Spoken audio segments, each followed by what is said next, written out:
नमस्कार दोस्तों, मैं आयुष आपका इलेक्ट्रिकल दोस्त। आज के इस वीडियो के अंदर मैं इलेक्ट्रिकल के एक काफी इंपॉर्टेंट टॉपिक के ऊपर बात करने वाला हूं। इससे रिलेटेड सवाल आपसे इंटरव्यू में पूछे जाने के काफी ज्यादा चांस होते हैं। सवाल है कि हमारी जो मोटर होती है उस मोटर की रेटिंग हमेशा किलोवाट में होती है, लेकिन जब बात आती है ट्रांसफार्मर की तो उसकी रेटिंग केवीए में क्यों होती है। तो दोस्तों मैं आपको सबसे पहली बात ये बता दूं, इसका आंसर जो जवाब काफी ज्यादा सिंपल है, लेकिन इसको काफी ज्यादा कॉम्प्लिकेटेड करके लोगों के द्वारा बताया जाता है और अधिकतर लोग तो इस सवाल का जवाब काफी ज्यादा गलत देते हैं। वो काफी ज्यादा कंफ्यूज होकर जवाब देते हैं।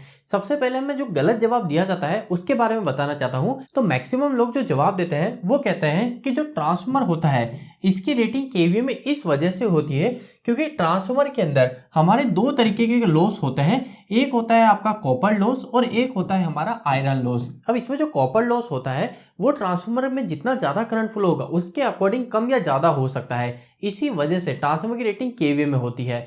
लेकिन दोस्तों ये जवाब पूरी तरीके से गलत है, क्योंकि जिस तरीके का जवाब दिया जा रहा है कि कॉपर लॉस और आयरन लॉस ट्रांसफार्मर में हो रहा है, तो सेम तरीके के लॉसेस आपको मोटर में भी देखने को मिलेंगे। मोटर में भी आपके कॉपर लॉस और आयरन लॉस होता है। तो आगे से आप ध्यान रखिए, कभी भी इस तरीके से इस सवाल का जवाब मत दीजिएगा, ये पूरी तरीके से गलत है। इसका जो जवाब है वो काफी ज्यादा सिंपल सा है। अगर मैं आपको बिना ज्यादा समय खराब करे डायरेक्ट एक लाइन में ही इसका जवाब दे दूं, तो आप एक बात का आगे से ध्यान रखिएगा कि कोई भी ऐसी मशीन, कोई भी ऐसा उपकरण जो आउटपुट में हमें इलेक्ट्रिकल की सप्लाई देता है, उस उपकरण की रेटिंग कभी भी किलोवाट में नहीं होगी। उसकी रेटिंग या तो सिर्फ आपको एम्पियर में देखने को मिलेगी या फिर आपको केवीए के अंदर देखने को मिलेगी। अब ये कौन कौन से उपकरण है, तो आप ट्रांसफार्मर को देख सकते हो। ट्रांसफार्मर का जो आउटपुट है, इसके आउटपुट में हमें क्या मिलता है, इलेक्ट्रिकल की पावर सप्लाई मिलती है। इसके अलावा आप डीजी की बात करो, डीजी की रेटिंग भी किसमें होती है, हमेशा केवीए में होती है। तो डीजी के आउटपुट से हमें क्या मिलता है, जो उसके अंदर अल्टरनेटर होता है उसके आउटपुट से भी हमेशा हमें इलेक्ट्रिकल सप्लाई ही मिलती है। तो उसकी रेटिंग भी आपको हमेशा केवीए में देखने को मिलेगी। चलिए, ये तो हमने एक बड़े उपकरण की बात करी। अगर आप आपके किसी सर्किट ब्रेकर को भी देखोगे, जैसे कि एमसीबी हो गई, एसीबी हो गई, एमसीसीबी, किसी भी तरीके की आपकी डिवाइस की बात करो, आप रिले की बात करो, आपके डीसी के अंदर बैटरी की बात करो, तो हमारे जितने भी डिवाइस होते हैं अगर उनके आउटपुट से हमें इलेक्ट्रिकल की सप्लाई मिलेगी तो ध्यान रखिए उसकी रेटिंग कभी भी किलोवाट में नहीं हो सकती। उसकी रेटिंग हमेशा या तो केवीए में होगी या फिर उसकी रेटिंग सिर्फ एम्पियर में होगी। जब बात आती है ट्रांसफार्मर, जनरेटर, डीजी इनकी, तो इनकी रेटिंग हमेशा केवीए में दी जाती है। अब सवाल हमारे पास में आखिरी बच जाता है कि आखिरकार ऐसा क्यों है कि जो भी उपकरण हमें आउटपुट में इलेक्ट्रिकल की सप्लाई दे रहे हैं उनकी रेटिंग केवीए में क्यों है। तो दोस्तों देखिए, इस सवाल का जवाब भी काफी ज्यादा सिंपल सा है। आप में से मैक्सिमम लोग जानते भी होंगे कि हमारा जो इलेक्ट्रिकल के उपकरण बनते हैं, चाहे आप आपकी मोटर की बात करो, आपके सीलिंग फैन की बात करो, या फिर आपके किसी हीटर की, मिक्सर ग्राइंडर, किसी की भी बात करो, हमारे जितने भी इलेक्ट्रिकल के उपकरण हैं ये मुख्य तीन चीजों के ही रेस्पेक्ट में काम करते हैं। मतलब कि हमारा जो इलेक्ट्रिकल के जो लोड होता है, जिसे उपकरण बोल सकते हो आप, जो इलेक्ट्रिसिटी को कंज्यूम कर रहा है, जो इलेक्ट्रिसिटी को खर्च कर रहा है, वो सिर्फ तीन तरीके के ही होते हैं। सबसे पहला जो उपकरण हो जाता है वो हो जाता है हमारा कैपेसिटिव, मतलब कि जो भी हमारे कैपेसिटर होते हैं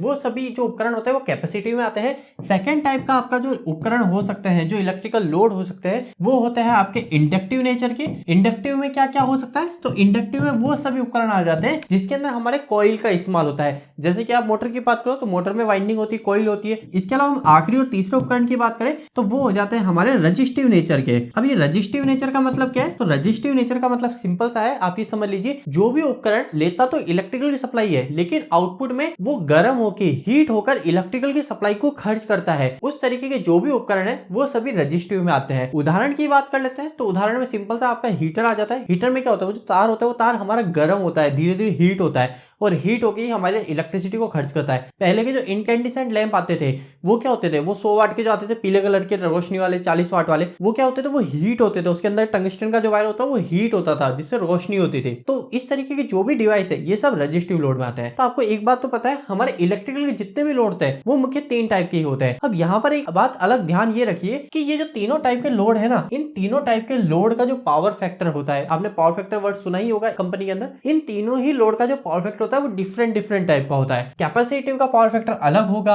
इंडक्टिव जो लोड होता है जैसे मोटर हो गई, इसका पावर फैक्टर अलग हो जाता है, जो लोड रजिस्टिव नेचर के होता है इसका पावर फैक्टर अलग हो जाता है। और यह जो इन तीनों ही टाइप के उपकरण का पावर फैक्टर अलग अलग टाइप का होता है, इसी एक मुख्य रीजन की वजह से ही जो भी हमारे ऐसे डिवाइस है, जो भी हमारे ऐसे उपकरण है जो कि आउटपुट में इलेक्ट्रिकल की सप्लाई निकाल रहे हैं, उनकी रेटिंग हमेशा केवीए में होती है। अब ऐसा क्यों है, तो इसके पीछे रीजन सिंपल सा है कि जैसे मान लीजिए ये एक इंसान है, मैन्युफैक्चर एक कंपनी जिसने एक ट्रांसफार्मर को बनाया है। अब इस ट्रांसफार्मर के आउटपुट से क्या निकलेगी, इलेक्ट्रिकल की सप्लाई निकलेगी, मतलब वोल्टेज करंट निकलेगा। अब मान लीजिए कि ये जो मैन्युफैक्चर है जो कि इस ट्रांसफार्मर को बना रही है कंपनी, ये सोचती है कि ट्रांसफार्मर पे हमारे सिर्फ इंडक्शन मोटर ही जोड़ी जाएगी, और ये इंडक्शन मोटर के हिसाब से सोच लेती है कि इंडक्शन मोटर का जो एवरेज पावर फैक्टर होता है वो होता है हमारा 0.85 या फिर 0.8 मान लेते हैं। तो 0.8 के हिसाब से बोल देते हैं कि हमारा जो ट्रांसफार्मर है वो है 1000 किलोवाट का। ठीक है, तो कंपनी के द्वारा क्या बोला गया, 1000 किलोवाट का आपका ये ट्रांसफार्मर है। अब अगर सोचिए उदाहरण के तौर पे हमारे पास में लोड, हमारी रिक्वायरमेंट तो अलग अलग होती है। मैं हमारे ट्रांसफार्मर में मोटर की बजाय मैं रजिस्टिव लोड जोड़ देता हूँ, मतलब कि हीटर, बल्ब जो हीट होकर वर्क करते हैं उस तरीके की जो भी लोड जोड़ देता हूँ जिसका पावर फैक्टर काफी अच्छा होता है, लगभग 1 के आसपास होता है। अगर मैं उस तरीके के लोड जोड़ दूंगा, इस मैन्युफैक्चरर ने जो कि ट्रांसफार्मर बनाने वाली कंपनी है, इसने जो यहाँ पर किलोवाट लिखे, ये पूरी तरीके से गलत हो जाएंगे, क्योंकि इन्होंने जो किलोवाट लिखे हैं उसके अंदर इन्होंने पावर फैक्टर मान लिया इस मोटर का,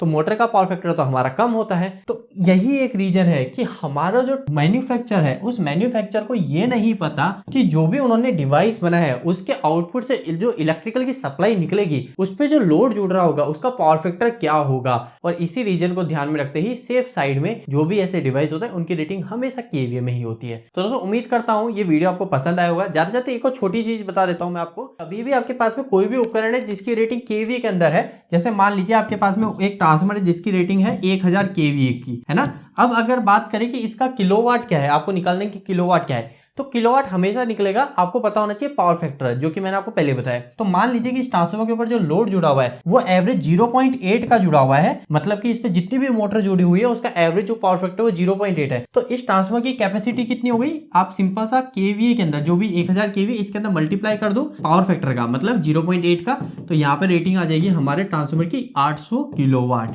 तो अब आपको ये पता चल गया कि आखिरकार केवीए से किलोवाट को कैसे निकाला जाता है। बस सिंपल है, पावर फैक्टर को मल्टीप्लाई कर दो तो हमारा किलोवाट आ जाता है। तो दोस्तों उम्मीद है अब आपको पूरी तरह से क्लियर हो गया होगा कि मोटर की रेटिंग किलोवाट में क्यों होती है, ट्रांसफार्मर की रेटिंग केवीए में क्यों होती है। साथ ही में और भी कई सारी छोटी छोटी चीजें इस वीडियो में आपने जानी होगी। होप ये वीडियो आपको काफी पसंद आया होगा। वीडियो कैसा लगा प्लीज लाइक करके जो बताएगा। जाते जाते एक छोटी चीज, अगर आप में से कोई भी पर्सन हमसे personally PLC, SCADA, VFD, HMI, basic electrical इसकी ट्रेनिंग लेना चाहता है तो आप डायरेक्ट हमें कॉल करके हमसे बात कर सकते हैं। नंबर है 8690045999। और एक और छोटी सी चीज का ध्यान रखिए, मार्केट में बहुत सारी आज के समय से ट्रेनिंग इंस्टीट्यूट आ गए हैं जो कि आपको नौकरी का लालच देके अपना बिजनेस चला रहे हैं। मेरी आपसे यही विनती है कि हमेशा एक बात का ध्यान रखिए, अपनी स्किल को इंप्रूव करने पे ध्यान दीजिए। जो भी कंपनी आपको जॉब 100% गारंटी देती है वो 10 से 12 हजार रुपए की जॉब की बात करती है, क्योंकि 14 हजार रुपए वो सीटीसी बताते हैं, तो कट कुटा के जो सैलरी आती है वो 10,000 रुपए आती है। तो 10,000 रुपए सैलरी आप एक पीएलसी सीखे हुए पर्सन से उम्मीद करो, ये बिल्कुल भी फेयर नहीं है। बस मेरी यही गुजारिश है कि आप एक अच्छी स्किल डेवलप करो, आप फोकस कीजिए कि आप कहाँ पे अच्छे सीख सकते हो।